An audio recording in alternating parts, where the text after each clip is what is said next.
Namaste, I'm Jyoti. I'm the founder director of AJANTA VIHARA Institute of Spiritual Sciences, and through these videos I'm trying to bring to you wisdom of the ages, the truth, universal consciousness which is all about truth. That is what I'm trying to bring to you. I have been guided by my ascended masters, my spirit guides, all those great teachers, the great shamans, sages, various collectives where wisdom of ages lies, was practiced, and holds the secret of the existence. I have been a clairvoyant since my childhood, since my birth, and I have been channeling a lot of wisdom. I've been channeling a lot of guidance, and I feel really privileged and blessed to not be confined by physical timelines in learning, in understanding these deeper knowledge and the truth.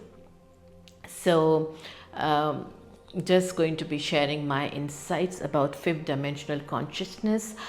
In case you are able to connect to what I'm saying, then please stay tuned in and continue to watch these videos. You never know what you might discover about yourself. In case you find all this as weird stuff, then you don't have to watch the video. You may look for video that interests you. Let us try to understand what is this fifth dimensional consciousness. Every video I'll be talking about different aspects of this consciousness, insights that I've had, insights that the great masters have shared with me, and also myths and taboos that we need to burst. Also moving forward, what is it that we are looking at to be part of this fifth dimensional consciousness. So last time I had introduced this topic. This time I want to slightly talk more about the consciousness as to from where to where we are in our current times, where we were and where we are in current times. Now, you might have to challenge a lot of your own belief systems. I have challenged my own belief system because I have come to understand that whatever I learned in school, colleges, through life from other people, is not the only truth. It might be our narratives of how reality unfolded in ancient times, but I really don't think it is complete truth. I mean, that is what confidently I can say at this stage of my journey, my ascension, and my connection to all these collectives. What we understand of our evolution, what we understand of this journey of earth, of how we evolved to be who we are, is very linear and is based a lot on the understanding that smaller the number or quantity, or weaker, or if it's not human, then it's inferior, and human is the superior state of existence. And that's why we choose to believe linear progression as from apes to human beings, from water to earth, from living like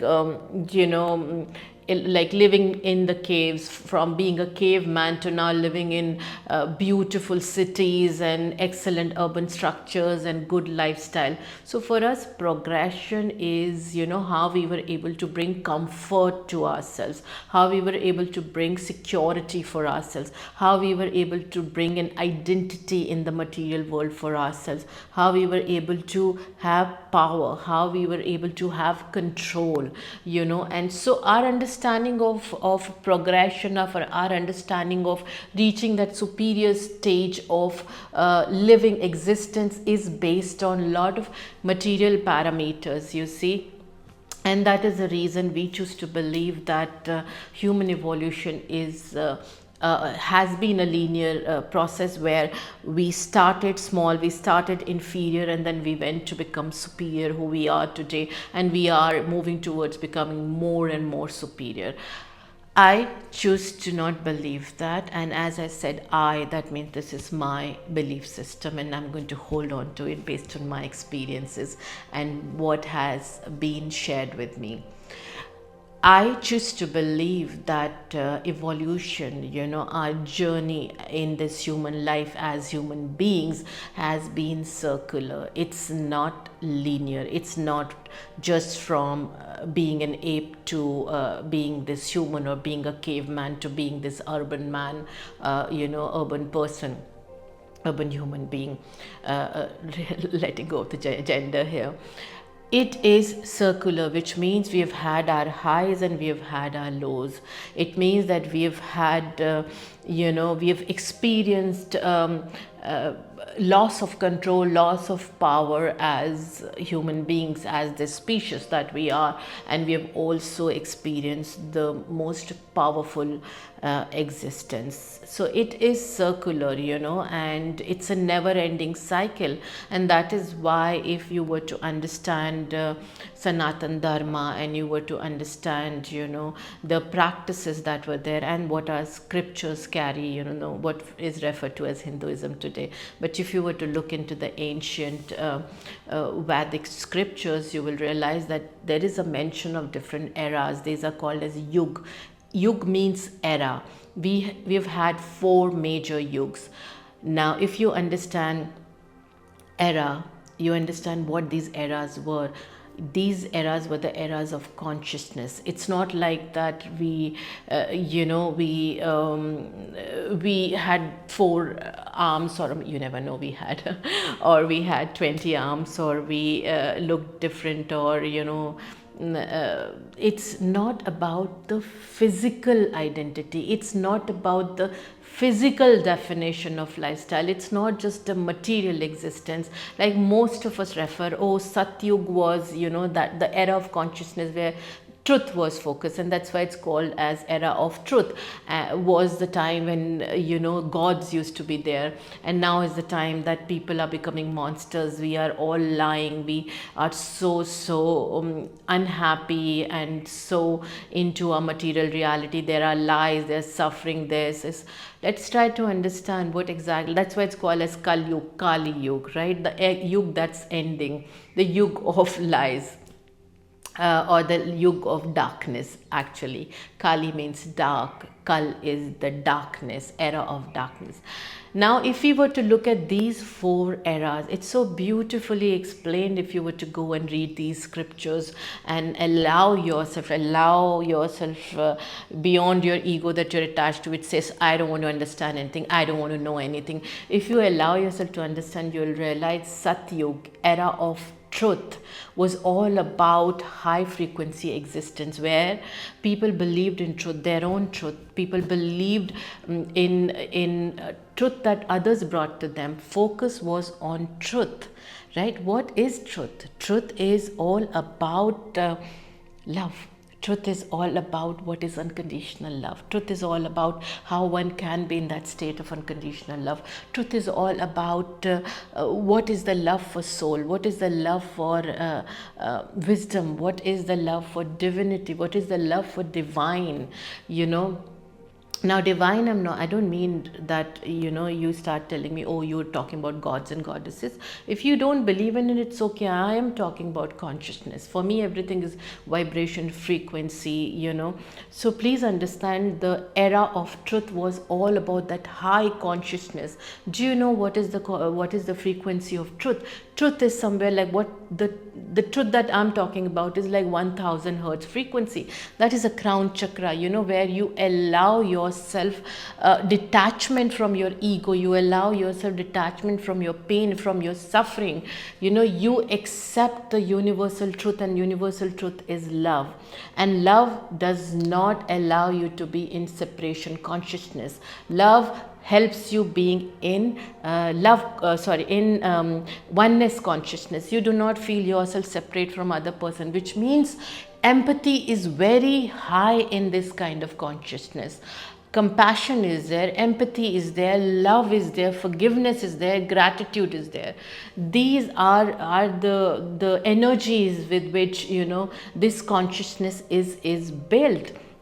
Now from there, imagine we've come into the Kali Yuga, which is the era of darkness, where there is so much of doubt and mistrust, not only on others but also on ourselves. So you can imagine how we have regressed, and we choose to believe that we have progressed. But I look at how we have been from Satya Yuga, the era of truth, to Kali Yuga, which is the era of darkness. We have actually regressed, and that is the reason that we do not, we do not. Find ourselves believing a lot of things that these scriptures hold. We do not believe in a lot of words of the wisdom that was shared with us, because that talks so much about energy, that talks about experiences that you can only have at that frequency. Now if you are not at that frequency, how are you going to even know that experience, right? So if you are standing on the 50th floor, you will know that experience. You'll know how the wind touches you there. But if you've never had that experience and you're on the 5th floor and somebody keeps telling you, oh, you have no clue what happens at 50th floor. Yes, you have no clue, and you will not choose to believe somebody who's telling you, because maybe that 50th floor does not exist in the building that you are in and you've never experienced it. So similarly, now we have chosen not to believe in a lot of things that are written in the scriptures, in those amazing books carrying wisdom from the greatest of the teachers. We have chosen to believe that energy is not real. Our body is more physical matter than energy. We have chosen to believe that divine connection is not possible. We have chosen to believe that life is about suffering. We've chosen to believe that human life is all about karmic binding, karmic baggage, karmic paybacks, karmic suffering. We have chosen to believe that life is only a burden. We have chosen to believe that the only truth is this human life and nothing beyond it, and nothing with it. So our belief system plays a very important role, because our belief system comes from the consciousness that we are currently in. And look at where we were in Satyug, in the era of truth. We were at 1000 hertz plus frequency, and now we are at what frequency? 20 and 40 hertz frequency, because the frequency of fear is 20 hertz. Our education systems driven by fear, our healthcare systems driven by fear, our political systems driven by fear, political structure, social structure, cultural structure, even the family structure is driven by fear. There is so much of fear. We are vibrating at 20 to 40 hertz frequency, which is survival. And then we say from a caveman we have become this sophisticated urban human being, but we are still stuck in that survival space that we say the caveman was. We are so stuck in the herd mindset. We are all the time looking at validation of others. We are all the time approving our efforts based on how others are validating it. I don't know how we have progressed, because only a part of us has progressed. Only an aspect of us has progressed, not in totality. If you were to understand in totality how we have evolved, how we have progressed, then it is the consciousness. It's the level of consciousness that you need to understand. What are the different levels of consciousness? You've got physical consciousness, which connects you to your material reality. It is very important. Of course, you need to have that. Second is your emotional consciousness, which most of us are encouraged not to be even stay in for longer than a few seconds or for a few minutes. And in case of especially men, they are encouraged not to go there. And then you got your intellectual consciousness, which of course cannot come to its fullest potential if your emotional consciousness is not there. And that's the reason people are struggling all the time in making choices and correcting their mistakes all the time, or making choices which are not aligned to the truth of human evolution, to the truth of our existence, to the truth of of highest level of being. And then of course there is a spiritual, the soul consciousness. Now these all four levels of consciousness are very important to be aligned and to exist as one if you are on this planet in your human body.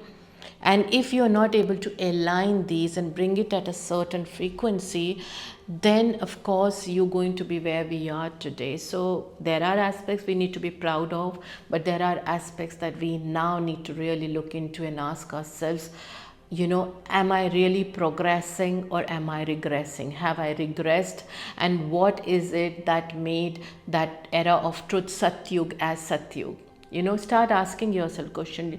One is to, of course, you know, push all this knowledge aside, push all this information and say, I don't believe in all this mythology, I don't believe in all these things, or I don't believe in this religion. Or second is to look at all these sources, you know, whether these are religious scriptures or great preachings of the teachers. Look at these as sources of wisdom.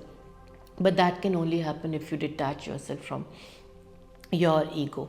Where are we currently? As I told you, we are at a consciousness of fear, and that is why we are at the lowest in our Kali Yuga. We are not even, just because we have lived a certain part of our Kali Yuga, because we are at the lowest of the Kali Yuga, that means you know, we are reaching a saturation point. And if we are reaching a saturation point, of course we are going to go in for a change. And as I said, it's circular, which means that from Kali Yuga we'll go into the next era, which is the era of truth. We are currently moving into that transitional space, and as we move into transitional space, there is a lot of filtering, decluttering, detoxification that we'll have to go into. We will have to bring in a shift in our consciousness. We'll have to bring in a change in our consciousness. Otherwise, life experience will push us into that transitional space where our frequency has to shift. So if your frequency has to shift, you have to offload. You can't go with the same baggage into the new era, because it's a completely different frequency. So from your 5th floor, if you have to go to 5th floor, there is no elevator. You have to take the steps, and as you take the steps, of course your body needs to be ready, your mind needs to be ready, your energy field needs to be ready, and your soul needs to be ready. So let us get ready, and I hope these videos as we move forward will help you in getting ready towards this 5th dimensional consciousness. More in detail about each of these eras in my next video. Stay tuned in. Love and light.